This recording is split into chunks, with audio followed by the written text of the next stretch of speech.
Sports nicknames. Thank you, Wagering. We'll come back to you. All right. Hope you had a great weekend. Welcome to the Final Wager. I'm Keith Williams, looking very professorial today. Natasha, our returning champion, in third place, 11-4. If I recall correctly, she did not get a single daily double, so that's a good score for that particularly. Eric in the lead, 17-4 now. I don't think that Carpenter's hit is going to get, I think that's going to get overturned because he said rainy days and Mondays always get me down, but I thought it was just rainy days and Mondays and to just get me down. That would change things because if you got that 2,000 taken away, 13-4, 12-4, 11-4, evenly spaced scores, not really a wager tie situation here, but poor Brent though. Lonesome Dove. No. What? And then the daily double right after it. He was very excited, which is awesome to see on stage. 12-4 doubles up, he's going to have 24-8. Well, let's just do these two are separated by 5,000, so take another 5,000 away. 7,400. 401 for Eric. If he's wrong, he's going to be left with, well, 10,000 exactly. So this is where things get interesting. Brent's got to go for everything against Natasha because... Sorry, keep an eye on the screen because I'm doing this live as usual, although I have DVR'd it. Natasha could wager up to 1,400. And here's where the mind games come in. If Natasha goes for this 1,400 amount, cabriolet, then she'll have 12-8. Brent could wager 400 if he's feeling really crafty. And I guess he would cap it at 1,000. If I'm Natasha, I go in this range. But am I afraid of that? Maybe. Probably not, though. Eric, he's going to go for the lockout, I'm pretty sure. How many times have you heard someone admit in the first game that they studied J-Archive? And Alex, you know that it's there. Pretty sure he denied its knowledge of its existence, but come on. You were quoted on it saying people don't have better use of their time than inputting these clues. 5,000 there. So it's pretty cut and dry. Actually, what's on the downside here? 2,400 for zero wager. So I got 7,400. I hope Natasha goes small here. Plays like a savvy champ. She did well on Friday, if I recall correctly.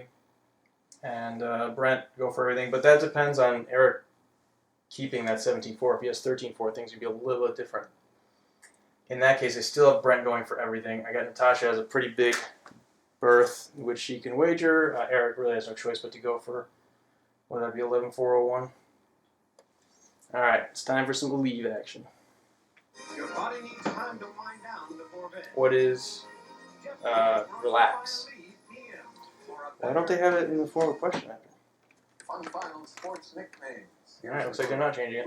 Collective nickname for the group who formed the crest of the South Bend Cyclone. 30 seconds, good luck.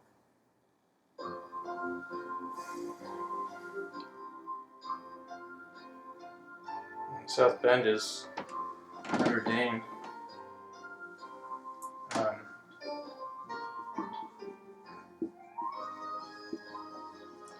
But what does cyclone have to do with anything? South Bend from the crest?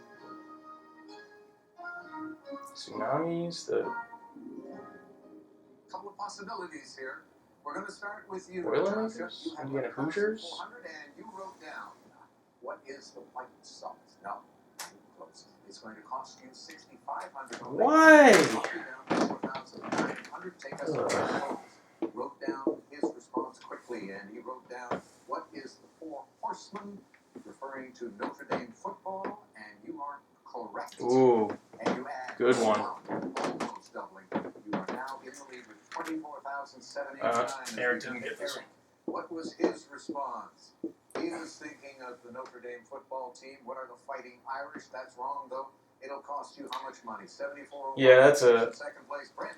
Enjoy the day. That's a hard clue. Great get by Brent, though. That's just... I mean, I couldn't get past the phrasing of cyclone. Well, what did that have to do with anything? They are a really good hurricane football team. They play in gusty winds, torrential downpours. I don't know, but that reminds me of a clue, what was it, maybe 10 years ago, where it was another sports category, and it was something along the lines of a little cure for the quote, finish the quote with this alliterative term, a little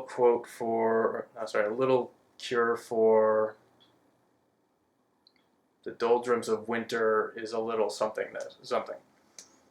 And I'm sure I botched that quote too, but it was March Madness, which we're about to enter, and that'll be fun. So good game, Eric. Sorry it didn't work out. Maybe my knowledge of Carpenter's lyrics isn't as good as I thought it was. I'm not going to get mad at my dad for that. There was some guy in the subway a couple weeks ago playing some really loathsome Carpenter song. It was We've Only Just Begun, or I can't remember which one it was, but the train was stuck in the station, and this guy on steel drums is playing this song that I've hated since I was 4, and I first heard it on the radio because my dad listened to oldies all the time, and I'm very thankful for that because I have a really good knowledge of 60s music now. But I was like, this is my own personal hell. If I didn't know the song, it would be fine, but anyway, Brent, great game as well. Natasha, congrats on your win, and didn't like the wager, but turned out to be moot here, although could have won another $1,000. Okay, that about wraps it up for me, and not